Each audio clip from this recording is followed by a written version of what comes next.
बटोगे तो कटोगे, एक हैं तो सेफ हैं। ऐसे ही कई नारों के बीच महाराष्ट्र चुनाव हुआ और उसके नतीजों के बारे में हम सब जानते हैं। वैसे तो विपक्षियों को हार्ट अटैक देने के लिए महाराष्ट्र परिणाम ही काफी थे, पर घावों पर नमक छिड़क दिया उत्तर प्रदेश के उपचुनावों के नतीजों ने। संक्षेप में कहा जाए तो ये नारे ग्राउंड लेवल पर आम आदमी के मन मस्तिष्क पर अपनी छाप छोड़ने में पूरी तरह से सफल रहे। पर आखिर ऐसा क्या है जिस कारण आज का सनातनी हिंदू इस बात को स्वीकार कर चुका है कि अगर वो आज भी नहीं जागा तो शायद उसे फिर से कभी भी खड़ा होने का मौका नहीं मिलेगा। सभी सनातनी बंधुओं को जय श्री राम। दोस्तों, ऐसा नहीं है कि हम सनातन को छोड़ अब राजनीति को अपने चैनल पर जगह दे रहे हैं। जनरेशन सनातनी पर आज भी सनातन की ही बातें होंगी, पर विषय पर आने से पहले ये भूमिका बनाना अत्यंत आवश्यक था। देश में हिंदुत्व और सनातन को लेकर एक अलग ही लहर चल रही है। संभल की दरगाह और अजमेर की ख्वाजा मोइनुद्दीन चिश्ती की दरगाह पर शुरू हुई कानूनी प्रक्रिया इसी बात का एक उदाहरण है। और ये सही भी है कि सच्चाई को सामने आना भी चाहिए। वर्षों तक न जाने कितने धार्मिक स्थलों को खंडित कर उन पर दरगाह या मस्जिदें बनाई गई। और तो और आज भी कुछ ऐसे लोग हैं जो सनातन के साथ खड़े होने की बजाय मुगलों की उदारता का ढोल पीट उनका महिमा मंडन कर रहे हैं। अब उन्हें कौन समझाए कि मुगलों के इन वंशजों में भी डीएनए तो सनातन का ही है। अब उन आक्रांताओं से अपना रिश्ता बनाए रखने के पीछे उनकी व्यक्तिगत या राजनीतिक जो भी मजबूरी हो, हम उस पर नहीं जाएंगे। पर हाँ, अगर वो औरंगजेब जैसे लोगों की उदारता का गुणगान करेंगे तो उन्हें आईना दिखाना हमारा फर्ज बन जाता है। तो चलिए बिना किसी देरी के बात करते हैं एक ऐसे शख्स की जो एक समय भारत की धरती और सनातनियों पर एक अंधेरा बनकर छाया था।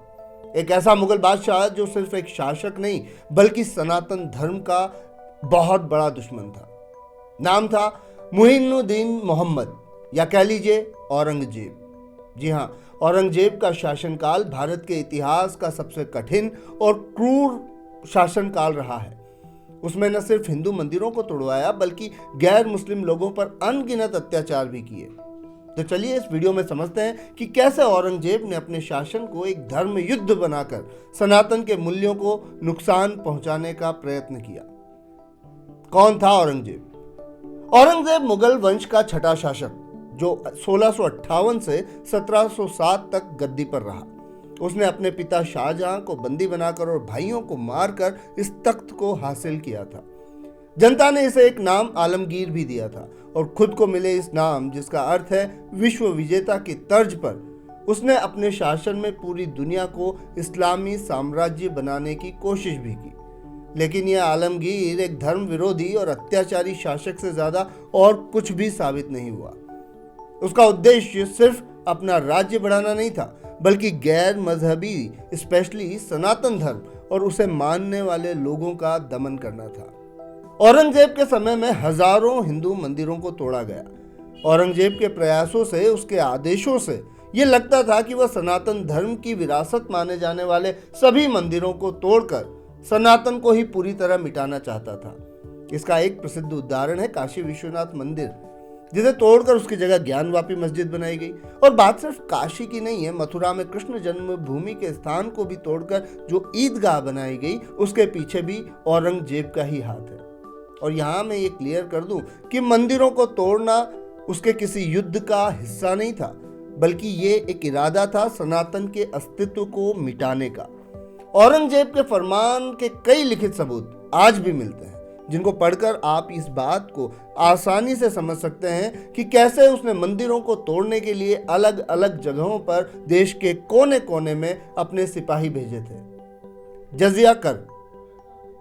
मंदिरों को तोड़ने के अलावा औरंगजेब का एक और बड़ा अस्त्र था जजिया टैक्स। यह टैक्स सिर्फ गैर मुसलमानों यानी हिंदुओं से लिया जाता था। इसका मतलब था कि अगर आप हिंदू हो तो आपको अपने धर्म के प्रति वफादार रहने की सजा मिलेगी, टैक्स के रूप में। अब बताने की जरूरत नहीं है कि जजिया किसी भी गैर मुस्लिम पर एक वित्तीय अत्याचार था। ये एक बड़ी राशि होती थी जो किसी आम व्यक्ति के लिए देना आसान नहीं था, और इसका असर ये था कि हिंदू लोगों को या तो धर्म परिवर्तन कर कर इस्लाम को कबूल करना पड़ता था या फिर अपनी पूरी जिंदगी दरिद्रता में जीनी पड़ती थी।